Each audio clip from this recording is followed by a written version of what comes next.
22 which is the last article under the right to freedom. मैंने आपको already बताया that right to freedom it is spread over article 19, 20, 21, 21A and 22. ठीक है, अभी तक हमने बात की about article 19, 20, 21 and 21A. अब हम बात करेंगे article 22 under the right to freedom. ठीक है, तो article 22 it deals with the protection against arrest and detention. ठीक है, किसी को अरेस्ट करना और उसको डिटेंशन में लेना है, कस्टडी में लेना, इसके लिए भी हमारे पास प्रोटेक्शन है under the constitution of India under article 22. ठीक है, so article 22 it grants protection to the persons who are arrested और हु आर डिटेन्ड. ठीक है, डिटेंशन क्या होता है? डिटेंशन के दो टाइप्स हैं. When you are taken into custody, you can be taken into custody for two things. ठीक है, one is the punitive detention and the second one is the preventive detention.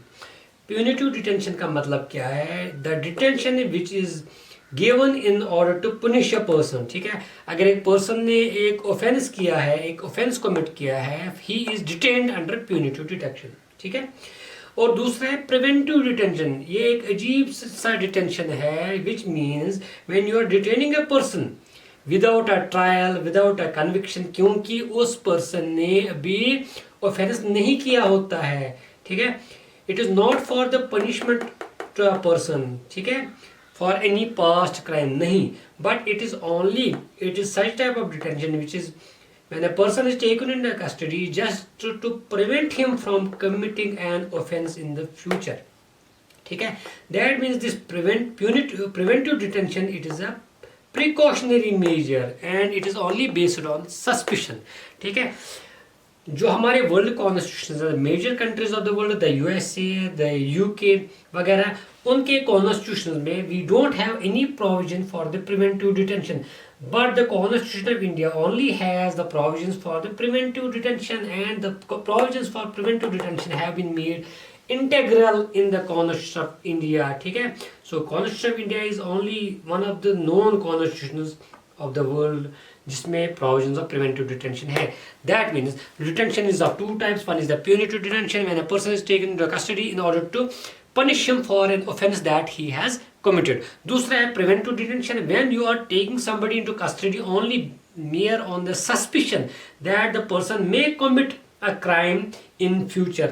ठीक है, सिर्फ सस्पिशन की बुनियाद पे आप किसी को डिटेंशन में ले रहे हैं, that is known as preventive detention. ठीक है, सो हमारा जो आर्टिकल 22 है it deals with both types of cases. One is the cases of ordinary laws and the second one is the cases of preventive detention laws. ठीक है, ordinary laws मतलब क्या है? अगर आपको अरेस्ट किया जाता है या डिटेन किया जाता है for the violation of a law, for committing a crime, तो उसमें भी आपके लिए कौन कौन सी प्रोटेक्शन है. और दूसरा, अगर आपको प्रिवेंटिव डिटेंशन में लिया जाता है उसमें भी आपको थोड़ी सी प्रोटेक्शन दी गई है. ठीक है, पहले हम बात करेंगे about the ordinary laws. The protection in case of ordinary laws it is available to citizens only, it is not available to the aliens. Alien means foreigner. ठीक है, तो ऑर्डिनरी लॉज में आर्टिकल 22 आपको कैसे प्रोटेक्शन देता है? Number 1, under ordinary laws, ठीक है, if you are a citizen of India, you have a right to be informed on the grounds for which you have been arrested. कुछ समझ आया? हम ऑर्डिनरी लॉज की बात करेंगे. पहली प्रोटेक्शन आपको ये है, you have the right to be informed. You have the right to be informed कि आपको किस बुनियाद पे डिटेंशन में लिया गया है. ठीक है, दूसरा, you have the right to consult your defendant. ठीक है, आप एक वकील को कंसल्ट कर सकते हैं, आप एक डिफेंडेंट को कंसल्ट कर सकते हैं, आप एक लीगल प्रैक्टिशनर को कंसल्ट कर सकते हैं, and you have the right to be defended by that legal consultant और लीगल प्रैक्टिशनर. ठीक है, number 3, you have the right to be produced before a magistrate within 24 hours. अगर आपको arrest किया गया है तो 24 आवर्स में, एक्सक्लूडिंग द जर्नी टाइम, आपके पास राइट है that you have to be produced before a magistrate, जिसके सामने आपकी ट्रायल होगी. ठीक है, अगर 24 आवर्स में आपको मैजिस्ट्रेट के सामने नहीं लाया गया, ठीक है, you are to be release after 24 hours, तो आपको 24 आवर्स के बाद रिलीज किया जाएगा. These are the protection measures under Article 22 if you are detained under any ordinary law. हाँ, you can be taken into custody or you can be detained for a longer period if the magistrate, ठीक है, if the magistrate authorizes your further detention. Otherwise you have to be released after 24 hours. So मैंने क्या कहा? For ordinary laws, the protection against the arrest and detention is available to the citizens only. आपके पास क्या क्या protection है? Number one, you have the right to be informed कि आपको किस बिना पे अरेस्ट या डिटेन किया गया है. आपके पास राइट है कि आप किसी लीगल प्रैक्टिशनर को कंसल्ट करें और वो आपको डिफेंड करे. और आपके पास राइट है कि 24 आवर्स के अंदर अंदर आपको किसी मैजिस्ट्रेट के सामने लाया जाए और 24 आवर्स के बाद आपको रिलीज किया जाए. If the magistrate thinks that you should be detain for a longer time, तो आपको लॉन्गर पीरियड ऑफ टाइम के लिए डिटेन किया जा सकता है. But these safeguards they are available for ordinary laws only. They are not available for the persons who are detained under the preventive detention laws. Number two, these safeguards are available only to the citizens of India and not to the aliens. ठीक है? And they apply only to an offense which is of criminal nature. ठीक है? ठीक है. इसके बाद हम बात करेंगे अबाउट आर्टिकल 22 में जो हमारा प्रिवेंटिव डिटेंशन लॉज है, इनके लिए कौन सा सेफ गार्ड है आपके पास. पहले मैं आपको समझाऊंगा प्रिवेंटिव डिटेंशन लॉज क्या होते हैं. प्रिवेंटिव डिटेंशन लॉज ऐसे लॉज होते हैं जो एक पर्सन को डिटेन कर सकते हैं, जिनकी बिना पे आप पर्सन को डिटेन कर सकते हैं मियर ऑन द सस्पिशन कि एक पर्सन कोई ऑफेंस कमिट कर सकता है. ठीक है. Article 22 it authorize the parliament of India. ठीक है. तो पार्लियामेंट ऑफ इंडिया वो डिटरमाइन कर सकता है कि किन सर्कमस्टेंसेस में और किन क्लासेस ऑफ केसेस में हम एक पर्सन को डिटेन कर सकते हैं अंडर प्रिवेंटिव डिटेंशन. ठीक है. हम प्रिवेंटिव डिटेंशन की बात कर रहे हैं. मैंने क्या कहा कि आर्टिकल 22 पार्लियामेंट को ऑथराइज कर सकता है कि parliament will determine the cases जिनको हम प्रिवेंटिव डिटेंशन के अंदर ले सकते हैं, किस बुनियाद पे, किन सर्कमस्टेंस में हम एक पर्सन को प्रिवेंटिव डिटेंशन में ले सकते हैं. और पार्लियामेंट ही प्रेस्क्राइब करेगा कि मैक्सिमम पीरियड जिसके थ्रू हम एक प्रिवेंटिव डिटेंशन डेटेन्यू को प्रिवेंटिव डिटेंशन में ले सकते हैं. मैक्सिमम पीरियड क्या है ये पार्लियामेंट ही डिसाइड करेगा. और जो इंक्वायरी होगी प्रिवेंटिव डिटेंशन में, इसका प्रोसीजर क्या होगा, that is also determined by the parliament of India. So parliament is made all in all in the preventive detention act. इसके बाद मैं आपको ये बताऊं जो प्रिवेंटिव डिटेंशन एक्ट्स है, जो इस पे लेजिस्लेटिव पावर्स है to make the laws on preventive detention, they have been distributed between the parliament and state legislature. ठीक है. Parliament has the exclusive authority to make laws on the preventive detention for the reasons connected to defence. ठीक है.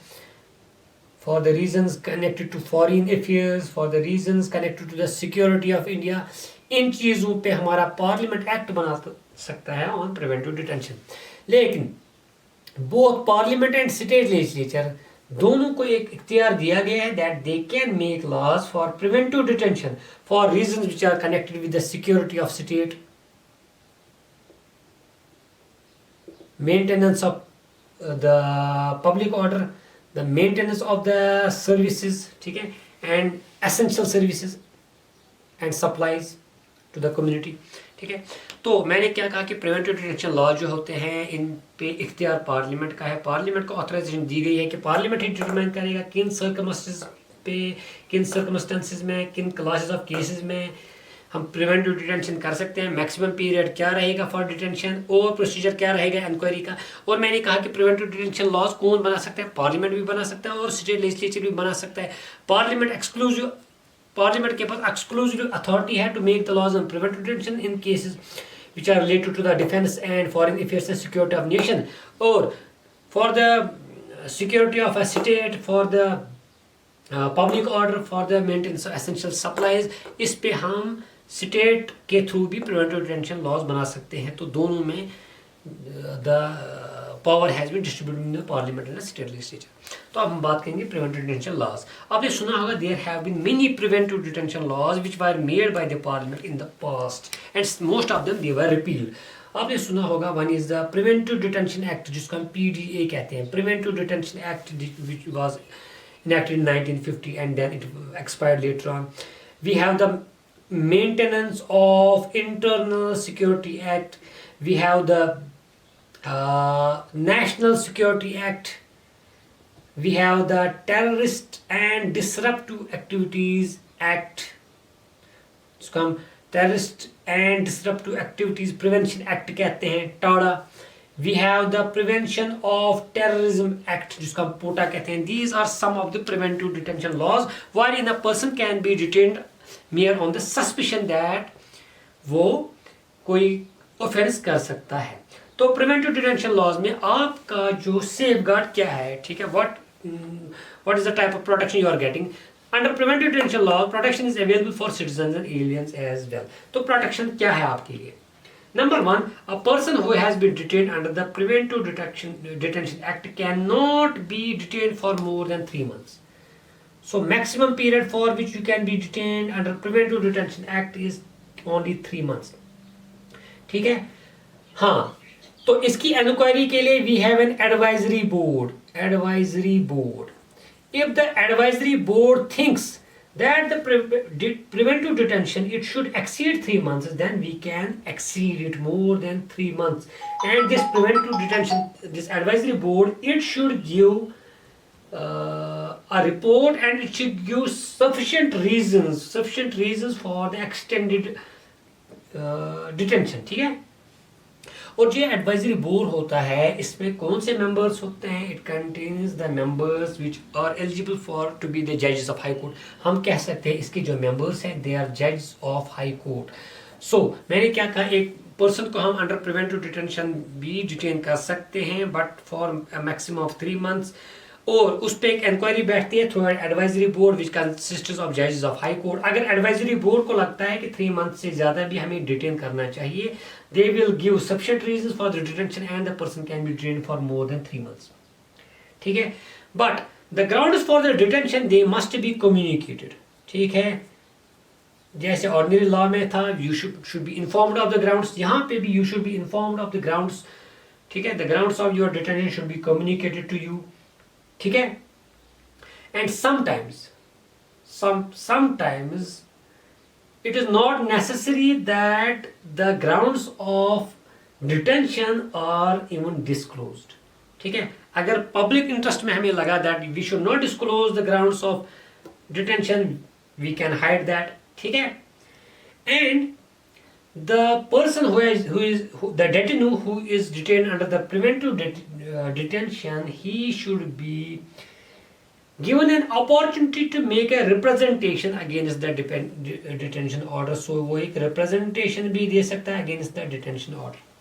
ठीक है? These are some of the safeguards given to the persons who are detained under the preventive detention. तो मैंने क्या कहा? Under Article 22 we have been given protection against arrest and detention. तो मैंने कहा detention के 2 types हैं. One is punitive detention, when a person has committed a crime and he is punished through detention. Second is the preventive detention, that is detention without any offense. तो एक person को suspicion की बुनियाद पे हम detain करते हैं. Article 22 gives you protection against both types of detentions. One is detention in ordinary cases, that ordinary laws which is available to citizens only. If you are detained, you should be informed of the grounds of the detention. You should be given the right to consult a legal practitioner and he should be able to defend you, and within 24 hours you must be released. And if the magistrate thinks that you are to be detained for more than 24 hours, you can be detained for more than 24 hours. उसके बाद मैंने बात किया about the preventive detention laws. Preventive detention laws जैसे TADA है, POTA, NSA, PDA, MISA, COFEPOSA. ठीक है? बहुत सारी ये preventive detention laws Indian constitution authorize करता है पार्लियामेंट को कि आप लॉज बना सकते हैं. Parliament enact many laws and India is the only democratic country which has this preventive detention in it is which is integral to the constitution of India. मैंने कहा कि प्रिवेंटिव डिटेंशन में भी कुछ सेफ गार्ड्स हैं. नंबर 1 सेफ गार्ड ये है that you can be detain for a maximum of 3 months and an advisory board will inquire the detention, and if it sees that your detention should be extended beyond 3 months and it will give sufficient reason for your detention beyond 3 months, then you should be informed of the grounds of your detention, and finally you have the right to give a representation against the detention order. So this is all about Article 22 और इसके साथ हमारा right to freedom भी cover हो गया. ठीक है? तो हमारे 2 fundamental right, 2 classes of fundamental rights खत्म हो गए. One is the right to equality from Article 14 to 18. Second one is right to freedom, that is from Article 19 to Article 22. अब हम बात करेंगे नेक्स्ट लेक्चर्स में right against exploitation, that is article 23 and 24. ठीक है. So thank you so much for watching this video lecture. Have a nice day. Stay home and stay safe.